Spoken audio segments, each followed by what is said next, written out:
მოგიყვებით როგორ არიან ცოცხალი ადამიანის სულის ნაწილები დატყვევებული სხვადასხვა დემონის ბუდეებში და რა მექანიზმები ხდება. მაგრამ სანამ ამას მოგიყვებით, ჩემს სიზმარხილვას მოგიყვებით. სიზმარს და ზღაპარს არა, რეალობას. სადაც ერთ-ერთი დემონის ბუდეში ვიყავი სულის გამოსახსნელად. ხშირად ვაკეთებ ეს რაღაცებს, მაგრამ ეს ცოტა ისეთი მისია იყო, რომლის გაზიარებაც მომინდა. დავიწყებ იმით, რომ ნებისმიერი ადამიანი, როდესაც რაიმე მძიმე ცოდვებშია, აგრესიებშია, ან სიძვაშია, ან სხვა ნებისმიერ დაცემაშია, იმ ადამიანის სულის ნაწილი იმყოფება სულის სამყაროში დემონის ციხეში. მე ამას ვეძახი დემონის ბუდეს. ეს არის მისი ბუდე, სადაც მისი მსხვერპლები ყავს გამოკეტილი. ზოგს აწამებენ, ზოგი გათიშულ მდგომარეობაშია, ზოგი სხვადასხვა მდგომარეობაში არიან. ეს არის რეალური სამყარო, სადაც ეს რეალობა ხდება თქვენს თავს. უბრალოდ თქვენ ამას ვერ აცნობიერებთ. მოდით ჯერ სულის სამყაროში სულის დახსნის მისიაზე მოგიყვებით, რა პროცესი მოხდა. როგორც წესი დემონს აქვს თავისი სივრცე, ესე ვთქვათ, ვიზუალური ხაფანგი. ზოგი დემონი იმდენად დიდი მოცულობის არის, რომ მთელი ქალაქი აქვს, უბანი აშენებული, სადაც ადამიანები ერთმანეთის ჭმით არიან დაკავებული. შეიძლება სამოქალაქო ომივით იყოს, შეიძლება ნაწილი გაუცნობიერებელი ზომბის მდგომარეობაში ერთმანეთის ჭამაში იყოს და მოკლედ სხვადასხვა მახეები და სხვადასხვა პროცესები არის. ამ კონკრეტულ დემონს ჰქონდა სადღაც 30 დასახლებიანი უბანი, სადაც 40 ადამიანის სული იყო დატყვევებული. რა ხდებოდა ამ დემონის ბუდეში? როგორც კი შევედი ამ განზომილებაში, თავიდან ვერ გამჩნევენ, სანამ აქტიურ ფაზაში არ გადადიხარ და აქტიური ფაზა არის, როდესაც ვისი სულის დახსნისთვისაც გაგაგზავნეს, როცა მასთან შედიხარ კომუნიკაციაში, თავად დემონი ამ თავის დატყვევებულ სულებს გიქცევს, ცოცხალი ადამიანის სულებს, რომელთა ნაწილებიც თავის ბუდეში ყავს დატყვევებული. ამ ბუდეში იყვნენ ასაკიანი ადამიანებიც, ახალგაზრდები ძირითადად 20-დან 38-40 წლამდე. იყო ბავშვი რამდენიმე 15 წლამდე. როგორც ჩანს, ის კონკრეტული ბავშვი ძალიან ცუდი ცხოვრებით ცხოვრობს. ხომ არიან 15 წლის ბავშვები, ხული გნობენ, რაღაც ბოროტებებს აკეთებენ, რაღაცებს აზიანებენ, არეული აქვთ ცხოვრება. ესეთი სულებიც იყვნენ. მივადექი პირდაპირ იმ სულს, რომელიც ითხოვდა დემონის ბუდიდან განთავისუფლებას. ეხლა როგორ ხდება ესეთ სულებთან მისიაზე გაგზავნა? ეს ადამიანი, რომელიც გარკვეულ დესტრუქციებში ცხოვრობს, ალბათ მივიდა ტაძარში, ლოცვები დაიწყო და ღმერთს თხოვა, რომ ღმერთო დამეხმარე, განმათავისუფლე ბრიცხანებისგან, განმათავისუფლე ცოდვებისგან და ესეთი სული უკვე თავად აცხადებს, რომ დახმარება სჭირდება და უფალი გზავნის სხვა სულებს, რომ დაიხსნა ესეთი დემონის ბუდიდან. მაგრამ შეიძლება ვერც დაიხსნა, რადგან გამოფხიზლდება ისევ ეძინება, გამოფხიზლება დაძინებაში ვგულისხმობ, ღმერთს უბრუნდება ისევ ბნელისკენ მიდის, როგორც კი ამ სულთან შევედი კომუნიკაციაში, მაშინვე გააქტიურდნენ სხვა სულები, ესე ხდება ხოლმე. განსაკუთრებით მაშინ თუ ვისთვისაც მიხვედი, ვის გადასარჩენათაც მიხვედი, ის სული თუ არ არის ბოლომდე მზად რომ დატოვოს დემონის ბუდე. ცოტა იწელება დროში ეს ამბავი და მოკლედ შემოვარდნენ დანარჩენი სულები და ქუჩაში გამიყვანეს. და სადღაც ჩემს ირგვლივ აღმოჩნდა 30-მდე ადამიანი, 30-მდე სული. მათი დეტალებიც კი მახსოვს, სახეები, რომლებსაც უნდათ ჩემი ჩაქოლვა. და მიზეზად რა ქონდა? რაღაც ისულელი. ჩვენ ესეთ მდგომარეობაში ვარ და შენ ჩვენი დაცინვა დაიწყე და საერთოდ პირველად დავინახე იმ ბუდეში ეს კონკრეტული სულები. და ის კონკრეტული სულებიც პირველად მხედავდნენ მე, მაგრამ ბნელი მართავს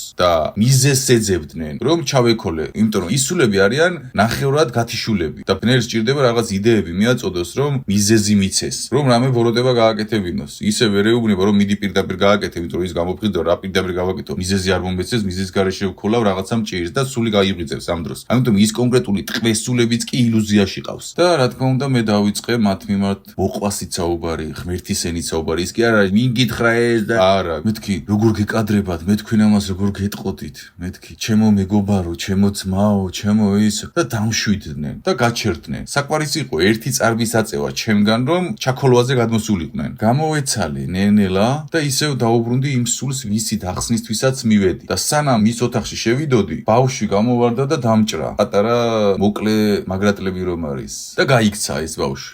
არც ამაზე რეაგირება არ გავაკეთე. იქვე ვიღაც პოლიციელი იყო, რომელიც აივანზე ფაქტობრივად უენერგიოდ იყო. დავარდნილი და რეაგირება კი არ მოახდინა, რომ ეს რა გააკეთე, ან ის რეალურ ცხოვრებაშიც მასე იქცევა ის პოლიციელი. გესმით? პირიქით კვანტი დამიდო, ამასაც არ მივაქციე ყურადღება. შევედი იმ სულთან, ვინც უნდა გადამერჩინა და უკვე რომ მივახლოვდი კარეს პორტალს, საიდანაც უნდა გამეყვანა. ეს სული დაუბრუნდა თავის ბნელი მდგომარეობას და მე რომ წინ გავიწიე და ეს უკან გამომყვა, კვანტი დამიდო და გამოვხედე და მეთქი რა შვები. არ ვიცი რა შვები, მე თავადაც ვერ ვაკონტროლებ ჩემ თავსო და უცებ გაითიშა და აგრე აგრესიაში გადავარდა და თავს დამესხა და იძულებული გავხდი დამეტოვებია სივრცე. ზოგადად მასეთ ბუდეებს აქვს შესასვლელი და გამოსასვლელი ყოველთვის. უბრალოდ ეს შესასვლელი და გამოსასვლელი არის შენიღბული. ზოგადად იცოდეთ თუ სადმე სული სამყაროში ამოყოფთ თავს, შეიძლება იდგეს ტბორი და ეს იყოს გასასვლელი პორტალი, როგორც წესი. წყლის ტბორები არის გასასვლელი პორტალები. უნდა ჩახტე შიგნით და გადიხარ. ერთში თუ ჩახტი და ვერ გახვედი, მეორეში ჩახტი და იქიდან გახვალ. ან კარები არის.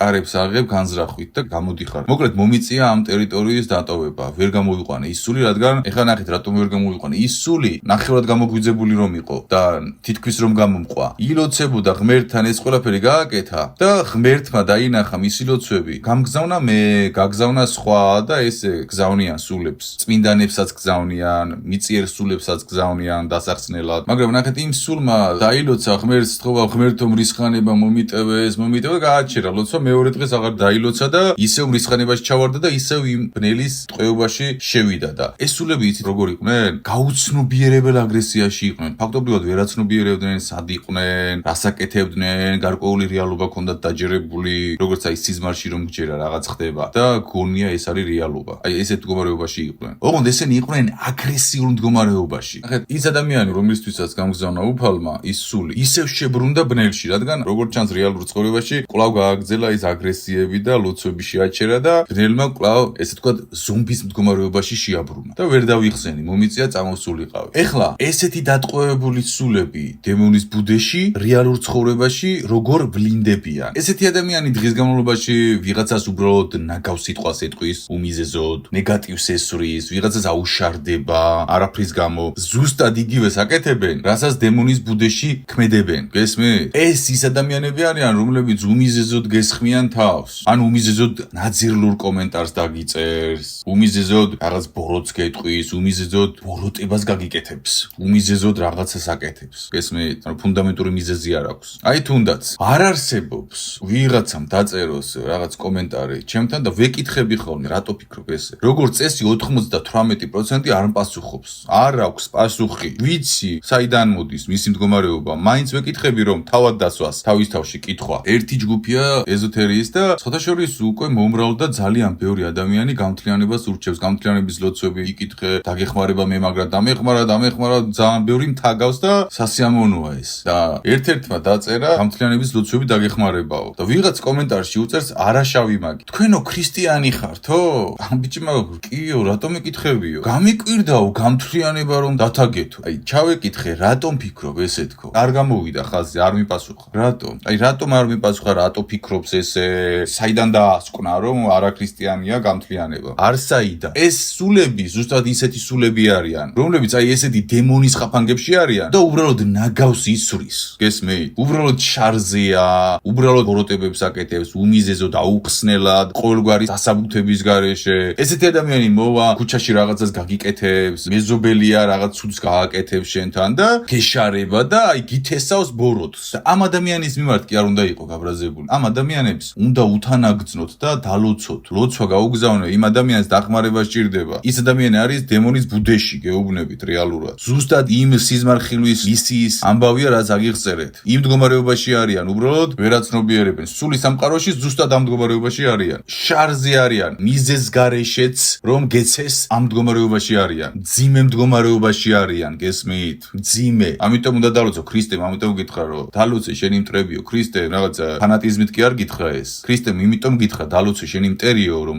ის არის მძიმედ. გესმის? მძიმედ არის. ცუდად აქვს საქმე. იმიტომ აკეთებს იმას. ის პოლიციელის, რომელიც აი ფაქტობრივად უენერგიო დაჭრილი იყო, ფაქტობრივად უკვე როგორ მდგომარეობაში იყო, იცით? აი სულიერად გამოფიტული იყო, აი ვამპირმა რო სისხლი გამოწოვოს და მარტო ფეხის ამოძრავება რომ შეეძლოს და ფეხი გადმოწია კვანტიდამით, რომ ძალა რომ ქონოდა, მეცემოდა, მაგრამ ძალაც არ ქონდა, უკვე გამოჭმული ყავდა დემონს. ის პოლიციელი ახლა ისე ცხოვრობს, რომ აი ეგუება უსამართლობებს, ბოროტებებს აკეთებს, უკვე გამოჭამა შიგნით. დარწმუნებული არ კარგ კომფორტში ცხოვრობს, კარგი მანქანა აქვს, საჭმელი წარაკლია, მაგრამ სულიერად შიგნიდან არის გამოჭმული და სულის სამყაროში დაბეჭავებულია. აი ტიპი ძლივს სუნთქავდა და ისეთ მდგომარეობაში იყო, რომ ფეხი გადმოწია მარცხნივ, მეტი არ შეეძლო და კვანტი დამიდო იქ.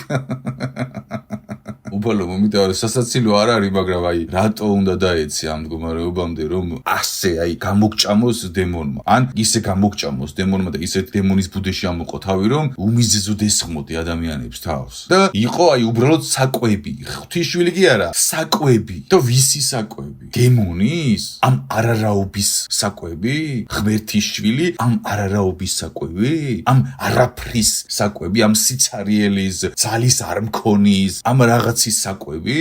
რომელიც ერთადერთი რაც საკეთებს, ცრუში ქსვამს. ამიტომ შენ თუ ხარ ესეთ მდგომარეობაში, რომ გარეთ ხან ვიღს აუშარდი და ვითომ მიზეზი გაქვს, ვის რა ნაგავი კომენტარი დაუწერე, ვის რა ნაძირლობა გაუკეთე, ვის რაში ჩასცე ზურგში დანამ სიძვისთვის მოატყუე, გადააგდე სულიერება, 1000 რაღაც გააკეთე და შენ თუ ესეთ მდგომარეობაში ხარ, გარანტირებულად გეუბნები დემონის მეცხრემონის მონახარ მის ბუდეში და გჭამს. ანუ ის კი არა რომ უბრალოდ მონახარ, გჭამს. წარმოიდგინე, უცერში რომ ყავდეს პარაზიტი და რომ ჭამდეს ორგანოებს და ბოლოს უკვე კლავს. ამ მდგომარეობაში ხარ, შენ რიცხანება კი არ გაწუხებს, დემონის ბუდეში ხარ. შენ სიძვებში კი არ ხარ, დემონის ბუდეში ხარ. შენ ბოროტებებს კი არ აკეთებ, დემონის ბუდეში ხარ ტყვედ. შენ დეპრესიაში და ტკივილებში კი არ ხარ, დემონი გაწამებს თავის ბუდეში. გააცნობიერე, რაღაც ზღაპრებს კი არ გიყვები. ამ ხელა კაცი. მე არ ვიცი თქვენ რა დაგაფიქრებთ და რა გამოგაფხიზლებთ. ვინც ვერ ფხიზლდებით და ვინც ახლა ხელს აიქებს და ეს რაღაც მეზღაპრეა. მეზღაპრე ხარ შენ, რომ ამ ილუზიაში ცხოვრობ. შენ ფიქრობ, რომ აი ეს ახლა,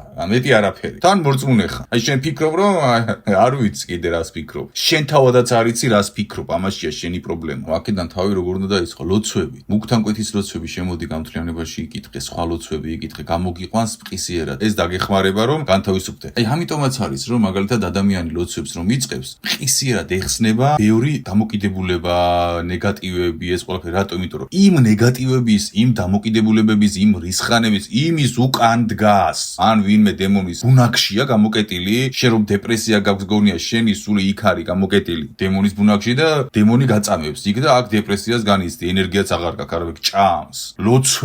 ლოცვები დაგეხმარება, გესმის? ლოცვები. ამაში და აქედან განთავისუფლების სურვილი, ნახე, სურვილი. გააცნობიერე რას გეუბნები. ის სული, რომლის დასახსნელადაც ვიყავი, იმ სულმა პატარა ლოცვა დაიწყო და ღმერთმა მაშინვე გამგზავნა და მაშინვე გზავნის სხვადასხვა წმინდანებს, ისესულებს და სხვადასხვა, მაგრამ ვერავინ ვერ დაგიხსნის, შენ კვლავ თუ შებრუნდი უკან. ის სული, რომლის დასახსნელადაც ვიყავი, მე გამოვედი ღმერთო, რატო არ ვეხმარები? ღმერთო არ გეხმარება კი არა შენს გამო. შემოვედი იქ დამჭრეს და მთელი ამბები გადავიტანე და შენ ვერ წამოგათხრიე იქედან, იმიტომ რომ ლოცვა გეზარება და თითს არ ანძრევ რამე რო გააკეთო შენი სულისთვის. და მე ღმერთს მიმართავ. რამდენი გამოგიგზავნოს, მაინტერესებს. რამდენი სული გამოგიგზავნოს რომ დაგიხსნას იქედან. არ გადიხარ შენი ფეხით. ბევრს ეხლა ეს რაც მოვყევი ზღაპარი ეგონება. ზღაპარი კი არა. ეს არის ის რეალობა, რომელშიც ცხოვრობ და რომელზეც უბრალოდ ვერ ფიქრობ. ხორცს ვერ გაცდი, ვერ გაგიგია რა ხდება. გინდა მიიღეს, გინდა არ მიიღო, ვერავინ ვერ დაგეხმარება სანამ არ ეწევი ღმერთს და სანამ არ მიხვდები რა უნდა ქნა. თუ არ გინდა ამის გაკება, გადაფურცლე, ეს ნაშრომი ჩაიქნია ჩემზე ხელი, ეს იდიოტიაო და განაგზე შენი მყოფადობა. ცხოვრება კი არა, არსებობა. სულთ მხუთველობით მდგომარეობის არსებობა განაგზე. მაგრამ იცოდე რომ შენ ხარ დემონის ტყვეობაში და დემონის ტყვეობაში ყოფნას აქვს თავისი ფასი, სიკვდილი, გარდაცვლა კი არა, სულიერი სიკვდილი. და შენ არ იცი სულიერი სიკვდილი რა არის კიდევ. და საერთოდ ბევრი რამე არ იცი რა. აი ბევრი რამე არ იცი, გესმის? ერთადერთი რაც იცი არის ამპარტავნება და ის რომ ხელი ჩაიქნიო ეხა ჩემზე და თქვა ეს ვერ არისო და განაგზო შენი რაღაც ბოროტმყოფელი მდგომარეობა. ტყვეობაში ხარ დემონის, გესმის? ტყვეობაში. ამიტომ გამოდი აქედან, ღმერთთან მიდი, ლოცვებში გადადი, შენი თავის განწმენდაში გადადი, განთავისუფლდი ბოროტებებისგან, განთავისუფლდი მრისხანებისგან, განთავისუფლდი განკითხვა განჭორვისგან, განთავისუფლდი ყველაფერი ამისგან, რასაც დაიტევი, ამისკენ იარე და ღმერთი დაგეხმარება, გამოგიგზავნის სულებს, სულის სამყაროში დაგიხსნის. ზოგიერთი ადამიანი 9 სხვადასხვა დემონის ბუდეში. რანაირად შეიძლება ეს რამე იყოს? შენი ნაწილებია იქ. ერთია განჭორვის დემონის ბუდეში, მეორე მრისხანების დემონის ბუდეში. ნაწილები გაქვს იქ ჩატოვებული. დაყოფილი ყავხარ, დანაწევრებული ყავხარ. მეორე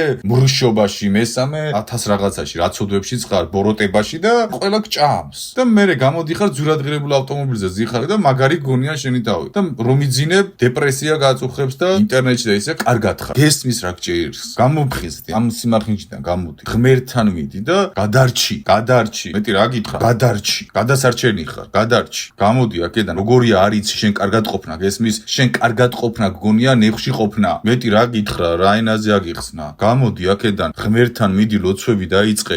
ლოცვები მაინც დაიწყე. გესმის? 10 წუთი დაუთმე დღეში ერთხელ შენს თავს. ლოცვები მაინც დაიწყე და გაგეხსნება შიგნით ყველაფერი. დაგლოცოთ უფალმა დაიფაროს ყველა ჩვენგანი სული, დაგვიფაროს უფალმა. უფალო, დაგვიფარე. ყველა გასაჭირისგან, ყველა გაჭირებული დაიფარე. ამინ.